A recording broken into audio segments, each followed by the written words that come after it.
ওই জন্য আমি কোরআনুল কারীম থেকে ৬৬০০ আয়াতের থেকে একটা আয়াতে কারিমা তেলাওয়াত করেছি, কুল হাল ইয়াস্তাবিল্লাযীনা ইয়া'লামুনা ওয়াল্লাযীনা লা ইয়া'লামুন। আমরা শিক্ষার দিকে কতটুকু আগ বাড়ছি আর কতটুকু পিছনে গেছি। আমার বন্ধুগণ, আল্লাহ রাব্বুল আলামিন কোরআনুল কারীমের ভিতরে জানিয়ে দিলেন, কুল হাল ইয়াস্তাবিল্লাযীনা ইয়া'লামুনা ওয়াল্লাযীনা লা ইয়া'লামুন।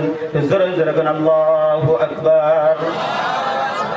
আমার বন্ধুগণ, ওই পর্যন্ত একজন মানুষ পরিপূর্ণ শিক্ষাদান হইতে পারবে না। আবার বন্ধুগণ, যে পর্যন্ত ইসলাম তারে আঁকড়িয়া না ধরবে, কোরআনের শিক্ষাকে যে পর্যন্ত প্রাধান্য না দেবে, ওই